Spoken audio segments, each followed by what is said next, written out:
bal'aan ni arkaa, naafni ni utaalaa, duudaan ni dhagaati.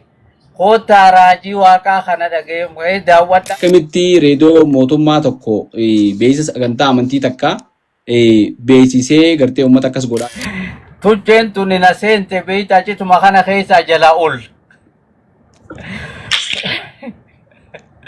Namni akkaan dinqisiifattu hagartee fakkeenya leessitee eenyume. Hoggaaniin istuudiyoo dhufu wanni inni guyyaa guutuutti oole duwwaadha.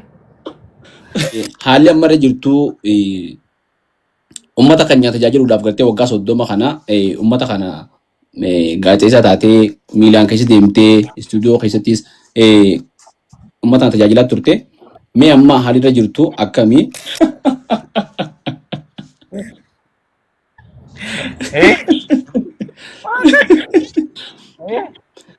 Gaazexeessaa Maammasaa fi Umar akkamii yaadatta akkamii wajjin turtanii? Nama guddaa Mee Jaafar yoo wajjin gaafa daleedan akkam waliin turtanii gaafa deemuu akkamii ture ammoo akkamii wal qabanii qabdanii Jaafar Ali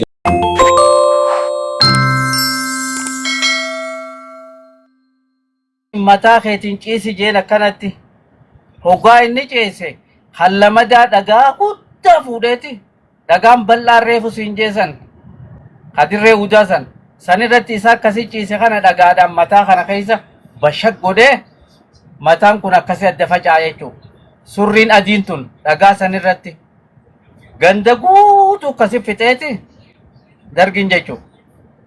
Toora nama 30 kaboodaa tokkicha hafe waraana dargii keessaa namni tokko akkasii dhagaadhaan dhawee dhagaan sun irratti akkasii uummata ganda guutuu fixe.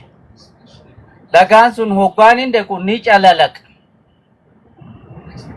Beeytee waan sammuutii keessaa baduu didee reediyootti takkumaan dhufettiin hojjedhee dhagaan sun ni calalaqa akka nama dhadhaa dibee akka nama zeetaa fi dhadhaa dibeette maal tana hoggaa aduun halaalaati rabbaate namni nu mataa kanarra yoo dhadhaa si kaayan akkami nama mataa moluu akkasittiif ni calalaqa saniin hin irraanfanne takka. waan hedduu irraanfachuu namatti ulfaatti hedduu waan coraa nama sohanneessu.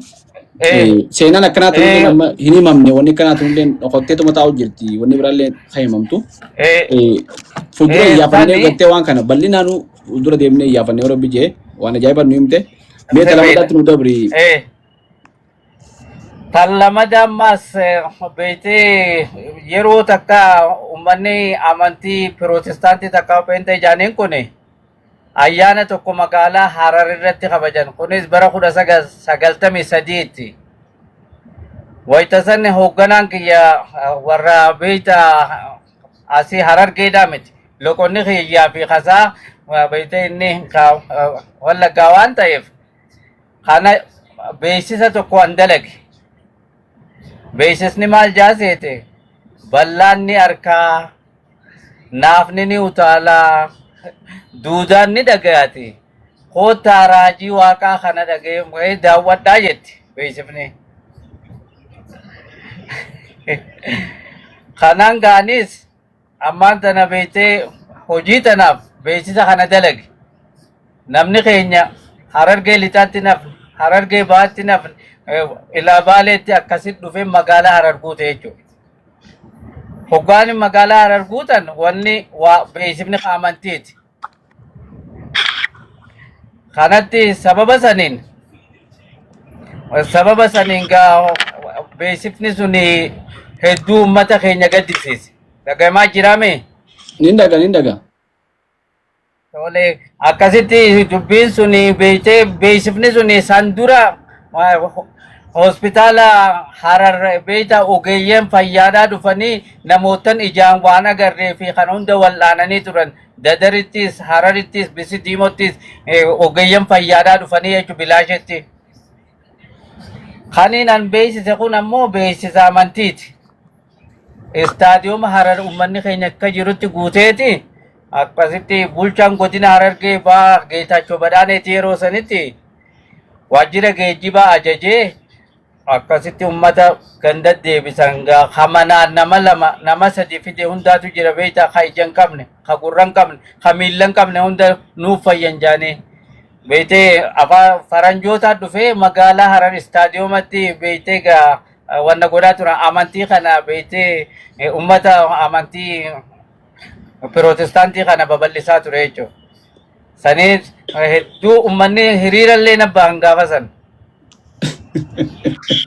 Waan addaati waan eegamin akka malee ta'an uummanni akkami silaa editarri keessan waa'ee beeksisa amantiidhaa hojjechuu irratti akkami sagantaa sana akkamitti hojjetame jechuun amma namni waan sagantaa sana dhageeffate uummanni ammaan tanaa kun akka dursanii miti akkamitti reediyoo mootummaa tokko beeksisa sagantaa amantii takka beeksisee gartee uummata akkas godhaa jedhanii gaafachuu waan malaniifin ammaasumaan si gaafadhe.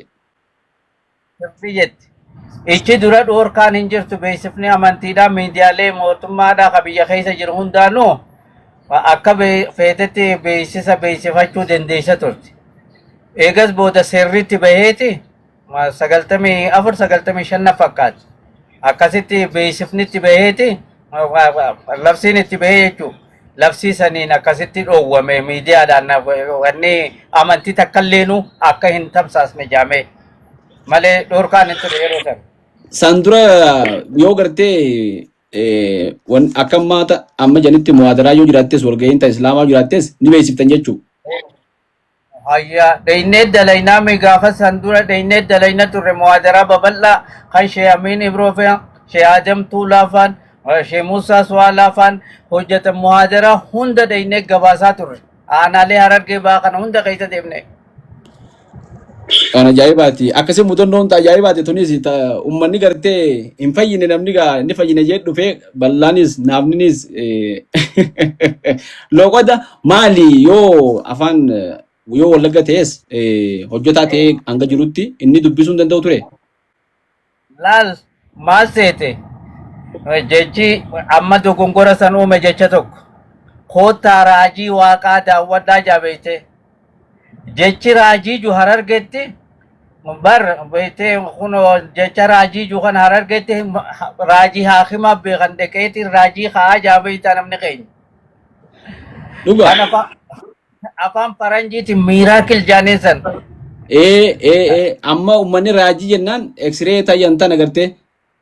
Yaa eksiree sanas miiraakil afaan faranjiitiin kan jennu sani jecha inni koottaa raajii waaqaa kana jeebeete. Miraakilli ta'ammiraa afaan Amaaraatiin kan jaansan san ilaal jecha sanii afaan Arabaatiin muujizaa jentan muujizaa sani kuno muujizaa sani jechi sirriidhaan naaf iddee adeem hanga saniitu uummata raajii kana jeefichise jechuudha. Jechiise barka ooyiruu qabu ooyiruu gurguree ka irtaa qabsiisee kan horii qabu gurguree kaanis firarraa kafalee akkasitti dhufan namni keenya osoo nafin. Reediyoon keenya ho'i nuki jibaayii reediyoo keenya bar uummanni Harargeedhaa reediyoo keenya Harar kana akkuma reediyoo isaatti beeka malee reediyoon keenya nutti hin kabijjibu waa'uma rabbiin jee wanni reediyoon Harargee gaafasitti. Waan ajaa'ibaati dhugatti mudannoo ajaa'ibaati. Mudannoo tasadaffaatti dabarra mudannoo sadaffaatu taane irra gartee hamtuu ta'uu malti tasadaffaatu noome itti nu dabri. Tasadaffaadhaa yeroo takkaan beektee ambaasaadarootaatu dhufee as karaa Bisidiimoo kanaan na fakkaate yeroo san xiqqoo turreeti. Kanaan beektaa waltajjiin eeybaa jira eeyba wahii. Eeyba wahii tan jirtu tana keessatti beektaa iddoon jirru waltajjiin dirreerra lafti caffeedha. Citaan bahee ganna kana akkana ol dhaabbata. Tunta mataa keeyyarra geesse beekte citaa kana keessa amma hoogganoonni kun hoggaa dhufan nuti beektaa akkanatti intarvii jala waa qabnee akkasitti haasoysiifname. Kanaan gaa ambaasaadaroonni kun waltajjii irratti osoo ibsu jiranuutu amma wanni beektaa tucheen beektaami gurguddaa kana. Niin beekee. Tuchee tanaatu citaa kana keessa jiraame. Tatarree galtee kana yaatu jira bar tucheen tun. Tucheen tun na seente beektaa cituma kana keessa jala ol. nama guddaa gaa interview namichi haasa'u godhu jiru waltajjiirraa ifiifuu ambaasaadar. Haya ana hurkan dab asirraan na jettitu wanni na seenee maanta na gaadullee isaas ni jaaniin iddoo takka takkatti beektaatu jee wanna gurguddoo tanaa jira meemintii gurguddoo tana. Akkasittiin waan waraabuu miti waan dhiisu walii wallaalee gaggabee guyyaa nafne sanuu nama laalesite akka malee sanuu malee nama belbelchiti beeyta bara wannaa irra wayyaadha kanniisaa irra wayyaadha. kanniisaa irra wayyaa hedduu nama laalesite hedduu yoo oobsiteetuma dhaabbattee malee amma nama san intarviyuu san addamuru ammaas yoo addamurte beeytee kara biraas ilaalan akka biraatti hayya namni kun beeytee eega maayikii jala qabdee osoon maayikii bira dhaabbachuu jirtu yoo dhiiftee biraachi deemte beeytee namichi sunuu atteenshinni isaa ni hatama waan haasa'u jiru san beeytee kara wanna ta'a beeytee ni itti dhagam duraa bade wanni haasa'u jiru sunuu osoon maayikii jala qabu jirtu maayikii san jalaa fuutee hoggaa biraa deemte. dhugaa hin taatu walaachi deemuun hin taatu. Wareegama ogummaadhaa jecha kafaltuu jechuudha sun. Tasadaffaa tanaatti addaate kumaarree buyyee. Takka xiqqoota biraatiin si hima gaaf tokkummaas gaaf Junaydii dootu dhufee cinaassanii fi kana daawwate beeyta cinaassanii fi kana akkuma godhatetti naannoon godina Harargee baatti kan dabalame aanaan cinaassan wayita san ichi dhaqeeti ichi daawwatee ummata sanii wajjiinis gaa haasawee ichi ammaan san haasoo san guyyaa guutuu ummataas intervii godhaa dhufee ooleetiin inninis haasoo isaa sanis fudhee gale. Teeppiidhaan gaa teeppii guddaa tokko teeppiin ammaa teknooloojii wajjin deemu xixiqqaan kun hin dhufne harjaanii guddaa kana ichitti dhageeffachuun hin taatu teeppii kana. Hogguma waraabaa oolte guyyaa galgala hoggaa galtuma waan waraabde kana laalta. Hoggaaniin istuudiyoo dhufu wanni inni guyyaa guutuutti oole duwwaadha.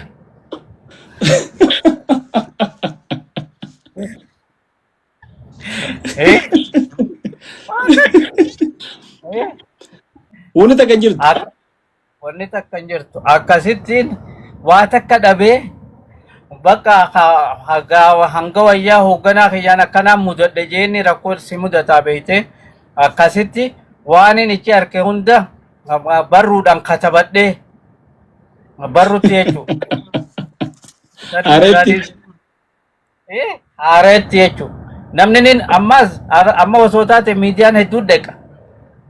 Miidiyaan tokko yoon ani hin qabaanne shariika kiyya kan miidiyaa biraarraa dhaqee irraa hin fudhadha. Gaafasitti miidiyaan biraan jiraatin waajjirri kominikeeshinii ka aanaadhaan jiraatin ka waraabu. Amma bar namni waa dhabee dhabu moobaayilii fi illee ni waraaba. Namaa jira namnummaan dhaqee sunuu silaa pirezidaantummaan oguu dhaqee nama isa waraabuu jira bilbila isaatiin. Namni jala dhaqee waraabu hin jiraatin ka akkamaa ta'u akkasittiin kaniin akkas ta'es ni qaba. Mudannoo ajaa'ibaati mudannoo taanuma taan caala mudannoo silaa'u hedduu takkanatti si mudattu oggaa sagantaa faa yeroon faan namatti dabartee gartee bakka biraa imaltuu deemanii faa oduu dubbisuun osoo faraqaan sii gartee dhuftee dhaqqabuu dhabuu faanis waanuma si mudatu. Guyyaa tokko ammaatii ilaaluudhaaf na yaadachiiftee asii ka'ee beeyta bulchiinsa dirree dhawaa maatii kiyya biraan jira guyyaan maalis heete alhada guyyaa alhadaa kana miciyyoon sun amma Ameerika jirti Aziizaa Qaasimiin oduun irraa seeni jeetiin ani maatii bira kutanii sin fuune gaafa sanii bara 1989 sorry hoggaaniin ani maatii bira kute Aziizaan tunis wahii oduu seente jaatti isin ijoollee qarsaati miciyyooni Aziizaanis qarsa kutte. Hojjettoonni biraatis biiroodhaaf istuudiyoodhaas tokkolleen hin jiran. Sababa kanatti sababa oduun hin dubbifamne sababa oduun hin dubbifaminiin sagantaan guutuun zaan guutuun kilaasikaaluma qofaan xumuramte. Egaa beektee amma namni keenya tanaa yooni kilaasikaalii biitti maal taate gaafa san beektee yooni beektee saganta kilaasikaaluma qofa gadhiisan akka waan biitti waa taatetti waan shalaga hesaabuuf jecha sanitti hoogganaan guyyaa isniinaa waliin nu qabee maaltu mudate jee saniinillee akkasitti egaa adabbii maallaqaallee waan adabamne afaanumaan kaanuun lolee hoogganaan akkasitti mudannoo akkasitti hin qaba. Hirribninis siinni kuusa beektee. Sirri hirribni naannoo qotee mudannoo akkanaa nama gaazexeessaatti hedduu jirti. Ammaasis gaafii amma osoon qophaa'in fa'aa osoo gartee dubbistee hin gilgaalin dheeyitee irra fiidee dogongoruu fa'aa jira. Ifama janii ammas gaafa san ifaa yoo qotees wanni sana jettee na fakkaatti. Ifaan hoggaa qotees jenereetara akka ati teessee dhiifama gaafattee bikkumatti dhaabdeetti deebita. Waan san maaliif ifaan ni dhaama dhugaadha. Ifaan hoggaa dhaame hoggu takkaalee jenereetarri automaatik. Ifaan dhaamnaan jenereetarri ka'ee hoggu takkaalee automaatik. Ifiin ka'a. Tanaaf rakkoon teeknikaa nu mudate taniituma kilaasika tokkotti gootan bar gaafa san dhiiroo wanni sun maal jenneetuma rakkoon teeknikaatu maal jenneetuma.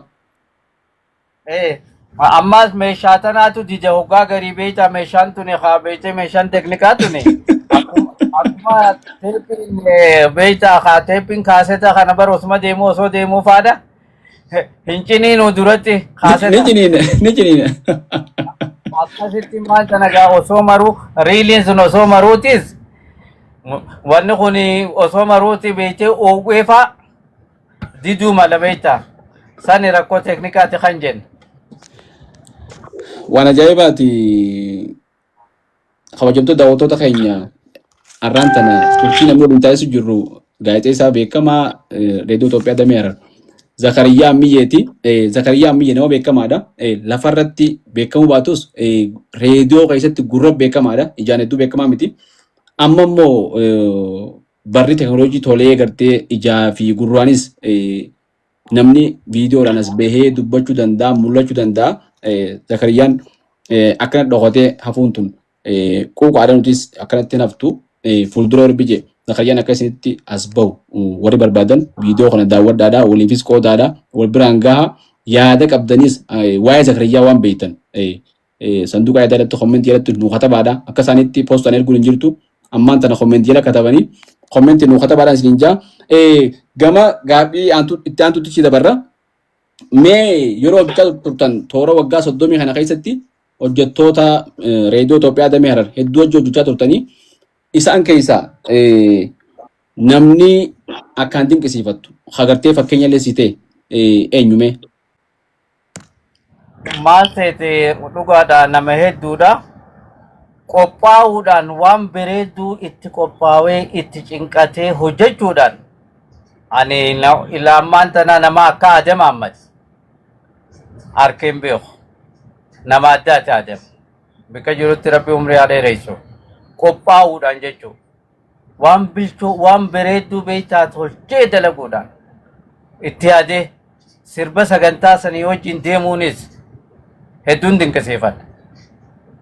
Akkasumatti ammaas waan takka akkuma harkatti bar akkuma ijaan harkatti fakkeenyaaf amma barruu afaan Amaaraa tana Jaafar waraquma irraa laalee waan san footuma kaasee beekte waan takka hogguusumatti uumee dalaguudhaan namni dandeettii adda addaa qabaa miti Jaafarallee namni gahu hin jiru. Beekte dubbii miila baqaris ni beektame sanis gaafa inni akka inni itti dalagaa ture. Dhaga'uun dhabdu jeetii yaada. Niin beeka dhaggeeffadhee misiritti. Tanaaf jecha hedduu namootan hin dinqisiifadhu jara lameen.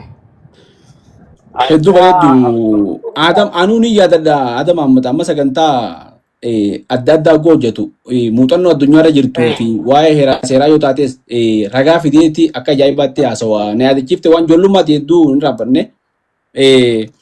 Akka ajaa'ibaatti ragaa wajjin sirriitti haasawa. Booda sanallee gama boodaa kanallee akkasuma ture. Asumaanuu waan tokko gaafa dursan namni ammaan tana yoo gartee waan tokkoof ragaa barbaade waa'ee xiyyaa taatu waa'ee addunyaa takkaa taatu amma Google irra barbaaddeeti sarchi goota. Google irratti yoo gartee ammaan tana namni afaan Ingiliffaan beeknillee afaan Oromootiin katabee yoo sarchi godhe siiduf. Mee gaafa san kitaaban barbaadammoo odeeffannoo gartee reediyoo biraatis yoo guma reediyoon dabsan dhageeffatte malee akka ammaatti reediyoon gartee yuutuub irra taa'u hin jiru weebsaayitii irra taa'u hin jiru. Mee akkamitti ragaa waan san waliin barbaaddanii qindeeffattan gaafa san? Ni dubbifna. Hedduu dubbifna. Bar amma dhaloonni amma ani hedduun gadda kar tokko maal seete sammuun namaa tuni beeytee kan meemorii waa yaadachuudha kan qabdu yoo waa dubbifte. Teknooloojiin kun sammuu teenya haqaa jirti kar tokkoon. Dhugaan hin gadda maaliif seete kitaabban adda addaa kan afaan Oromoo haa ta'u, afaan Amaaraa haa ta'u, afaan Ingilizeenyaadhaan haa ta'u, afaan Ingiliziin haa ta'u, kitaabban adda addaa kan namni adda addaa katabe ni dubbifna. Akkasumatti gaazixaanis ni uf dhufa. Gaazixaan adda addaa maas laayibrarii deemneeti amma yoon mata duree tokko fudhadhee waan tokko dalaguuf deeme san irratti waan barreeffameen riifar godha. Gaazixaa adda addaarraa hedduu akka nama riisarchii dalaguutti jechuudha. Gaazixaa adda addaarraa saniin wabii san godhadheetiin qopheeffadheetiin seena. Ammas wanni nuti istuudiyoo hoggaa seennu barruudhaan waan takka katabannee istuudiyoo seenna malee akkanuma seennee afaaniin haasa'uun hin jirtu stiil ammallee. Jechuun ragaa wajjin ragaa san dookumentii waan ta'e san qabannee jechuu barbaadeeti. Kanaaf wanni nuti dalaynu hundi waan gartee ragaa qabatamaa qabduuf hoggu takkallee tanaaf nu bereetti. Hedduu gaariidha. Nuti Adam akkam seete dubartoota keessaayis Alfeyaa Abdulwahaab namni ga'u hin jiru. Siifin kaasaa bakka san hojjettoota waliin hojjechaa turtan keessaa dubartoota ture Alfiyaa tana. Namni Alfiyaa takkuma biyya kana fakkaatti. Alfiyaan lama na fakkaatti. Alfiyaan lama. Alfiyaan takka Alfiyaa Abdulwahaab ijoollee warra dadarii dhaloonni isiiti. Eegana bara 2000 fi bara 1995 booda Finfinnee galte isiin.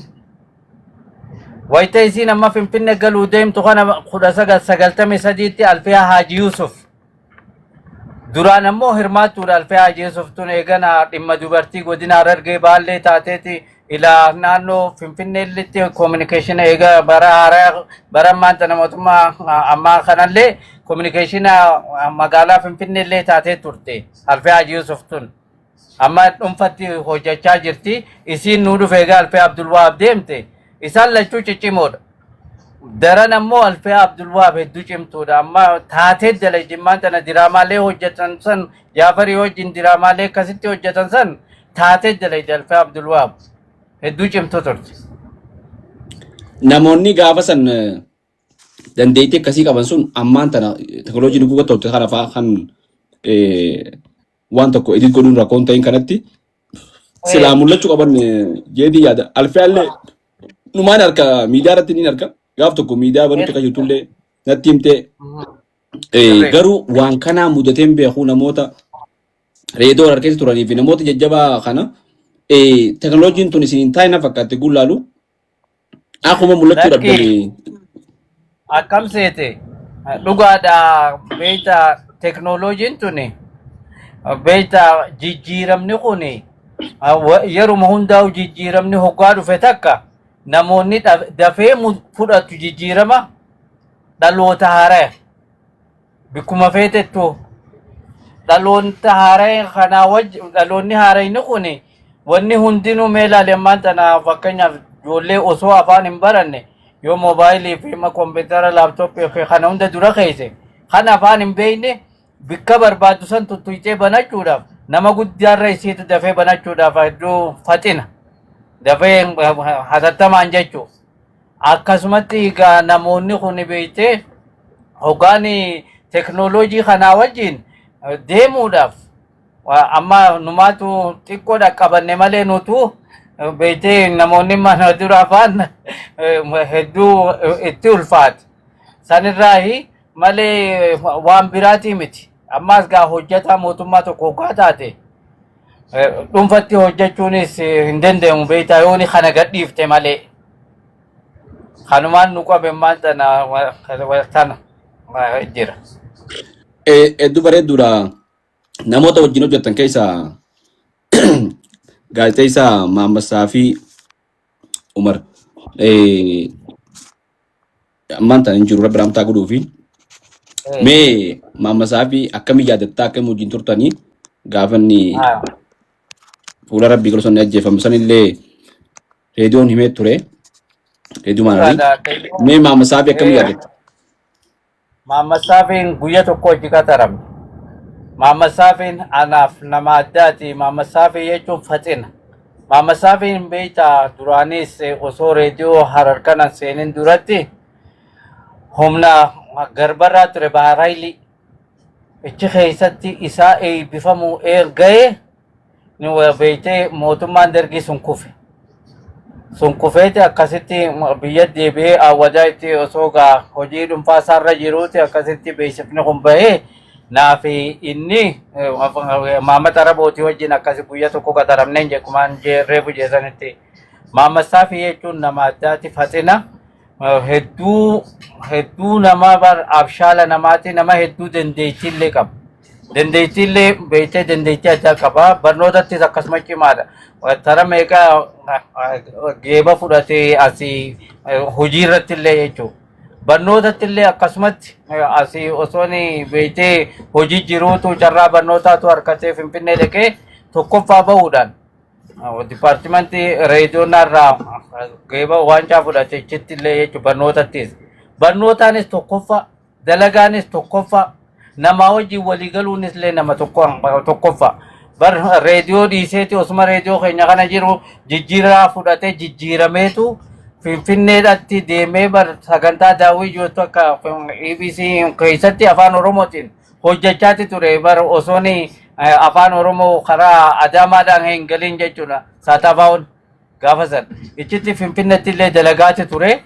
Gaafa Adaamatti galaa jaaniin san ani dhuunfattiin hojjedha jee gara Awwadaay dhufee internet kaaffee banatee wayita sani beektaa teknooloojiin amma babal'achuu eegalte. Namootan internet kaaffee banatee namootan asii biyya alaatti illee bilbiluu fi kana hunda akkasitti dawwaltiinsaa Awwadaay keessatti hojjechaa ture dhuunfatti. Har'a silaagaa as gahee Rabbiin asiin gahe har'a isa nama jiruu jechuudha. Nama addaati Rabbi rahmataa godhuuf egaa akka tasaatti balaa tasaa irra geessisaniin addunyaarraa akkasitti deemalee.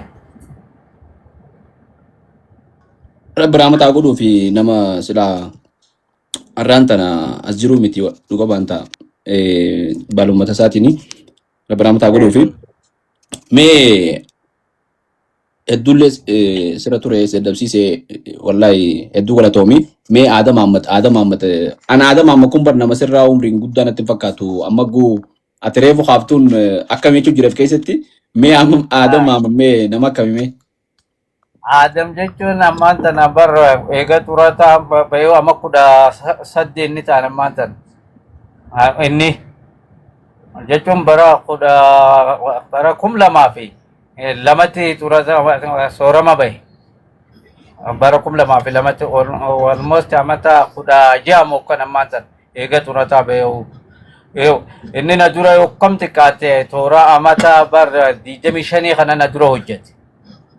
Ana kuma ilma isaatti na guddise jechuun ni dandeessa achi keessatti. Mana san keessa namoota turan keessa ana Maammassaa fi Abdusalaamii fi Alfiyaa Haji Yusuf fa'aatu ijoollee malee isaan warra Dargii keessa nuti immoo eega Dargiin kufee warra seene kun Jaafarillee eega mootummaan Dargii kufee seene. Jaafar yoo jama 9 dalayne inni Jaafar yoo jechuudha reediyoo Hararraa. Garuu inni eega Dargiin kufe seene Jaafaris duraan barsiisa ture. Aadam faan ammoo warra 60 keessa seenan bara 1960moota keessa reediyoo kan tajaajilaa warra turan abbootii teenya jechuu barbaade. Namoota ajaa'ibaati jarri kun ammallee amma isaan san waa'ee seenaa agartee reediyoo wajji qaban sanillee hanga amma barbaadee baasuu ni barbaada. Haruma keetiin harka dhageetii yaada. Mul'achuu qabanii akka agartee namoota gaazexaa tokkotti uummata kana isaaniif beeka uummanni akkam akka ture isaaniif beeka takka takkaan guyyaa wajjin gartee namoota yeroo sanitti baay'inatan namoota baratan waan ta'aniif waa'ee uummata kanaallee yeroo sanatti barbaannee uummatatti as baasuun akkaan barbaachisaadha. Waa'ee alfee areefu kaaftee turtee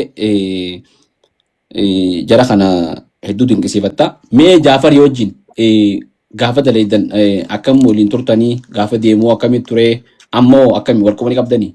Jaafar Ali beekamaadha. Jaafar namaan akkaan dinqisiifadhu dandeettiinsa waan namni gartee iyyaannee yaada yeroo sanitti hangaan harketti mee ati gaa ka'amaan ka wajjin hojjete waggaa dheeraa ka wajjin hojjete mee irraa nu tuttuqini.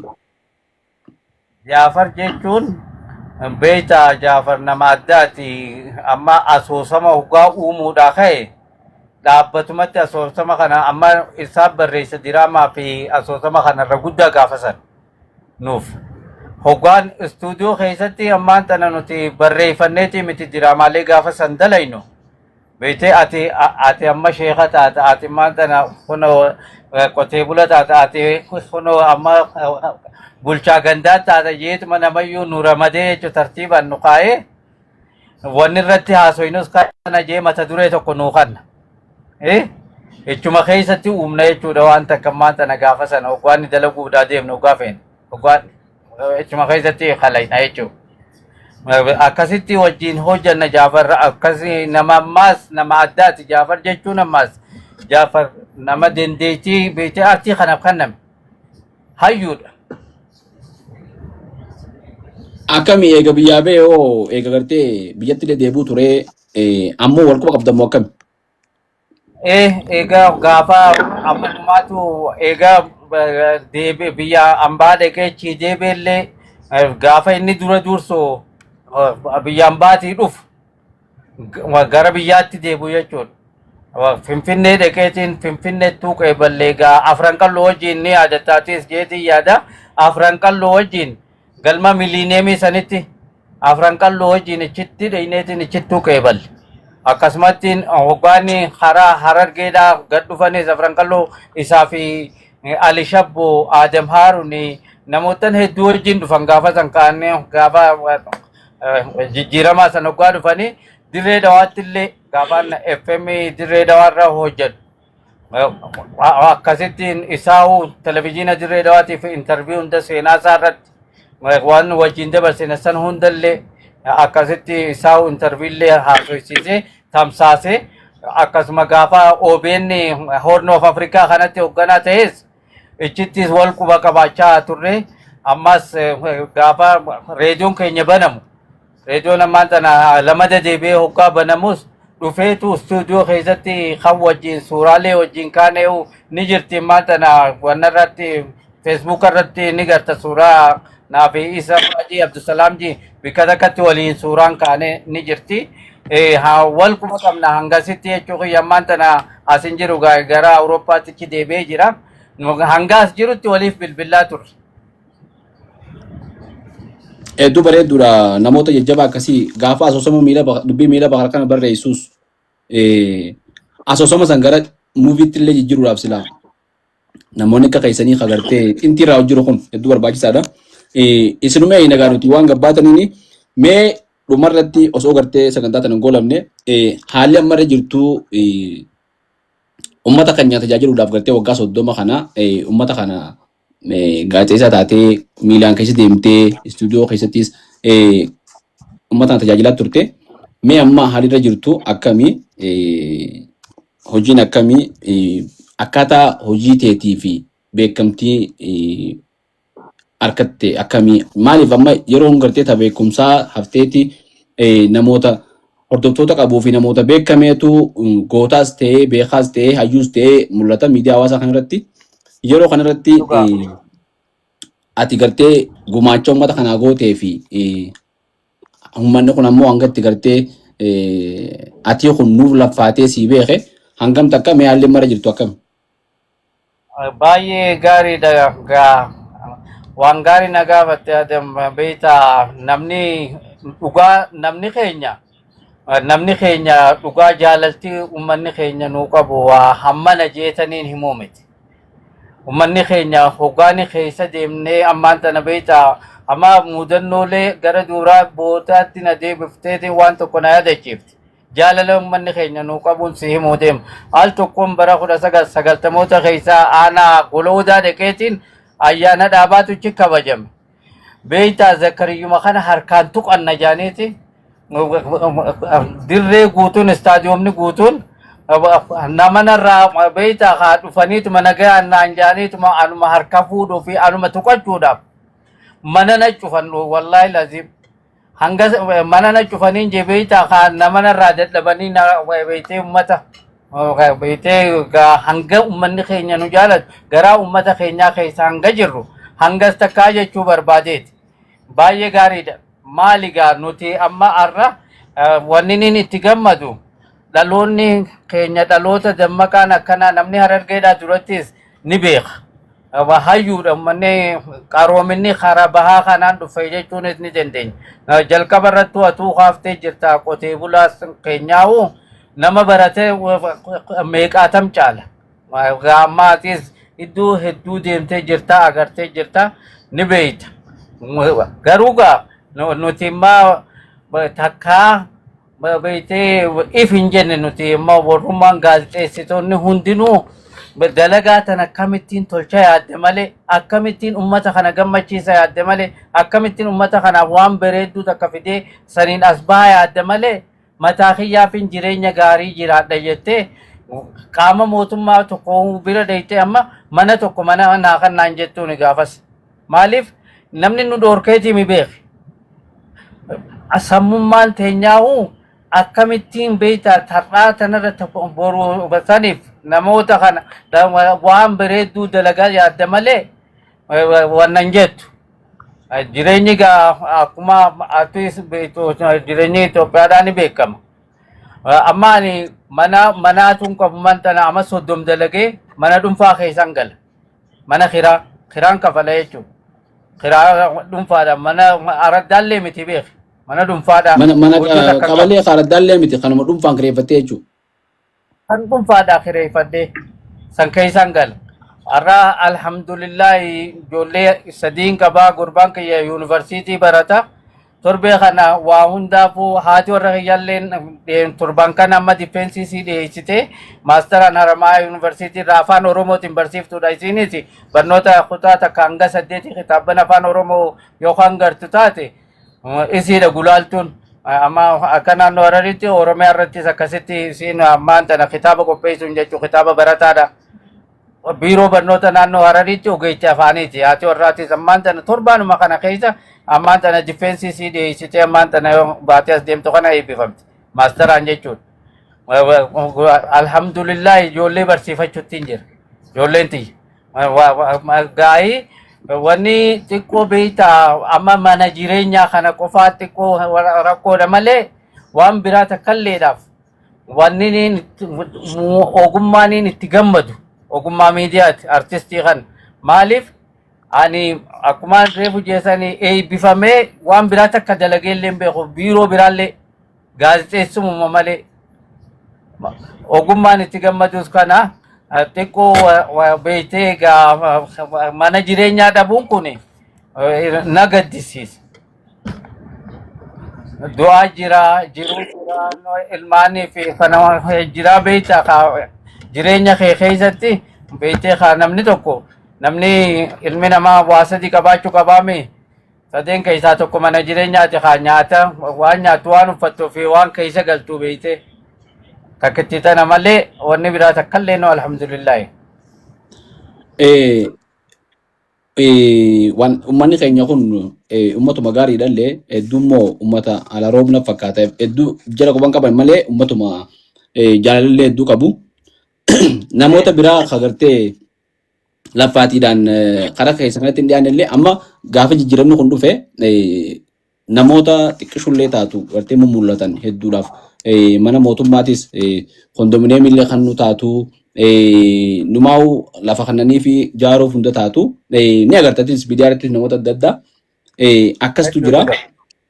Isin ammoo isinii mul'atee waan kana dubbatuu isin garree isaanis yaadatu isin garree ummanni keessan ammoo gartee amma qaamni mootummaatis abbootiin qabeenyaatis ummanni hordoftoonni keessan kagartee bakka adda addaa jiru namoonni dhaloonni ammaa kunis namni kun abbaa keenya waan gartee isaan malu mana fi jireenya kee gartee sila bareedaa ta'e akkan waan itti gammannu booma namoonni viidiyoo kana daawwatanis ergaa tana waan dubbattee dhagaanii yoo rabbiin taate eebba adateenyaallee akka bareedatti goonee baga gammadeennaanii rabbiin difeensi alaaffisuu fi eebba ilma keetillee isaa wajjillee rabbi jee ol nu barsiiftaanii gaazexeessumarra keesse moo karaa biraarra jira ta'etu hunda wanti jenna waan ummanni keenya yaadachuu qaba namoota isaaf gumaacha godhe an akkasitti naman gumaachi yaadachuun tun ammas gaafa Zakariyaan dhukkubsate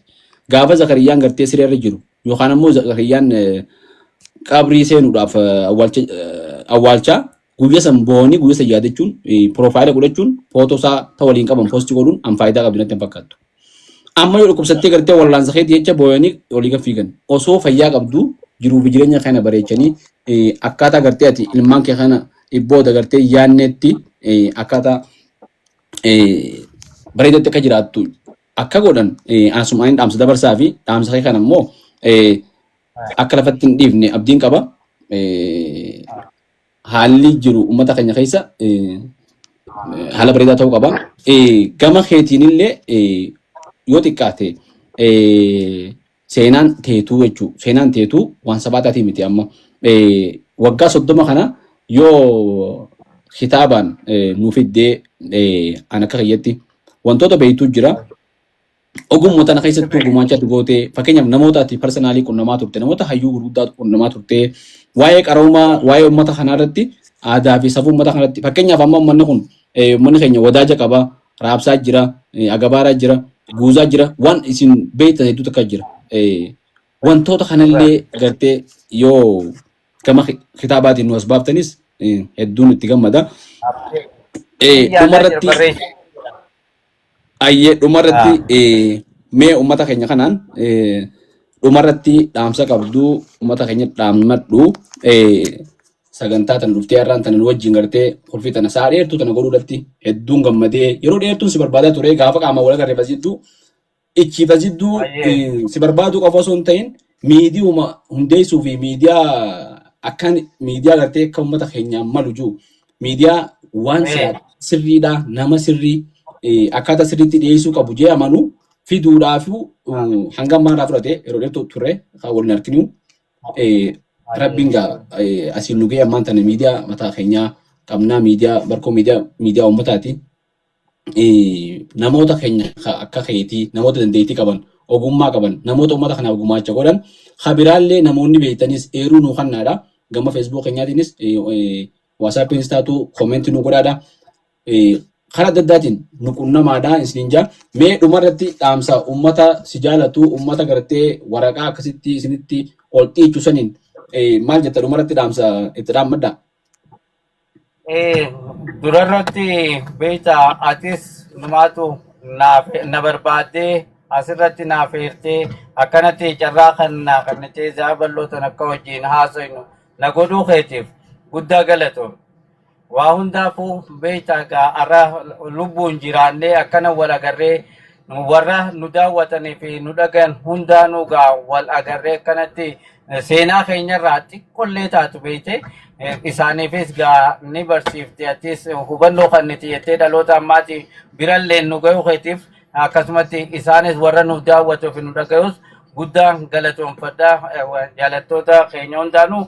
Irra caalaa wanni akka dhaamsaatti maas dabarsuu fedhu maalis seete nuti uummanni keenya yeroo hedduu ammaan tana teknooloojiin dhufte kana kar tokkoon teknooloojii dhufte kana irraa faayidaa waa hin jiru.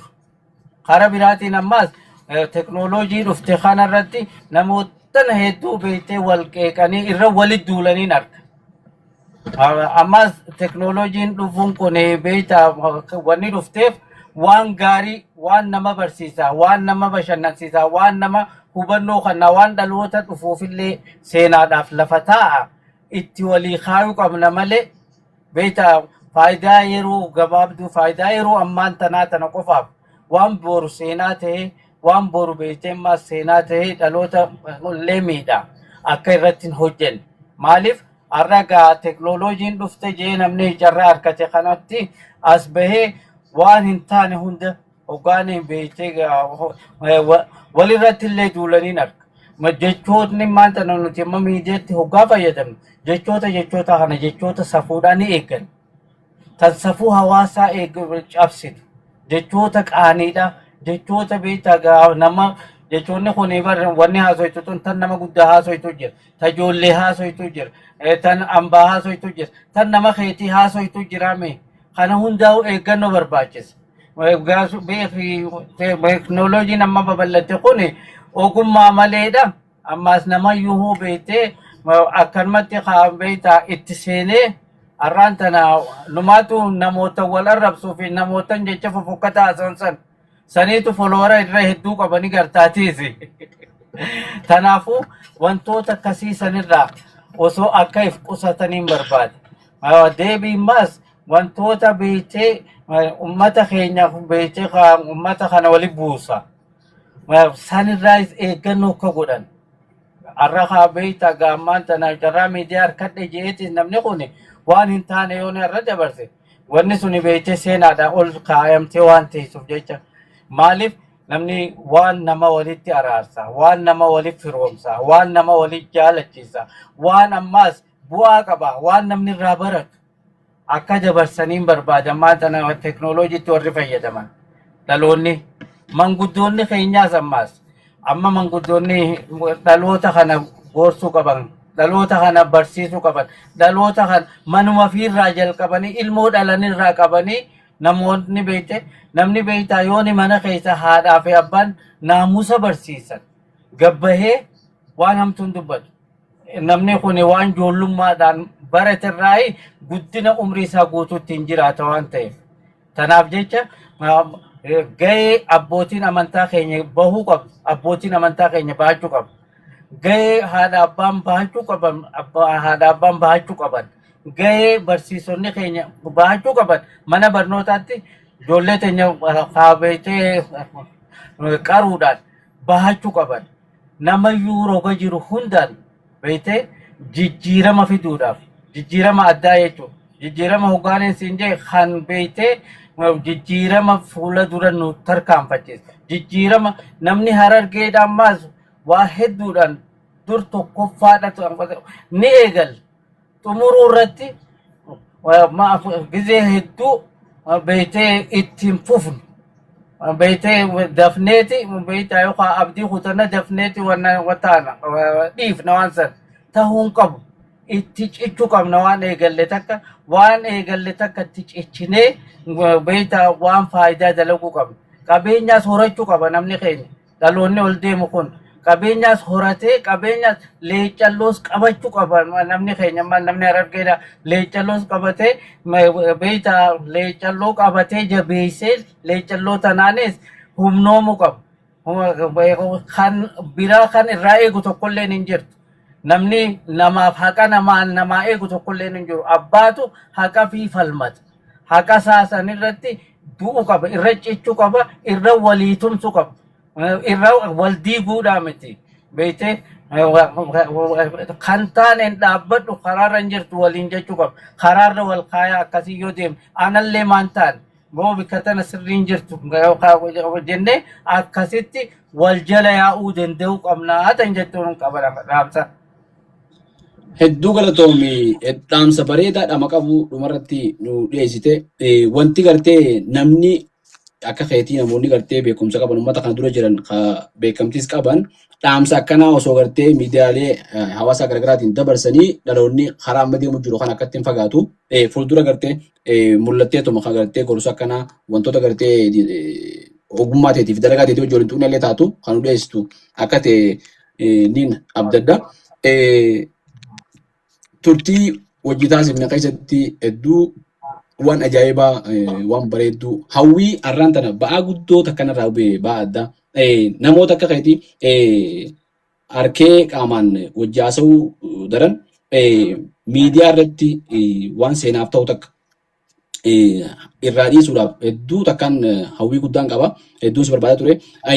Innaawaa yoonni fi gartee jiraachuu baadhallee namni akka si haasofsiisee waraabee naaf wanta godhullee yaalaatiin ture. Waan dira takkaan yaadu ture.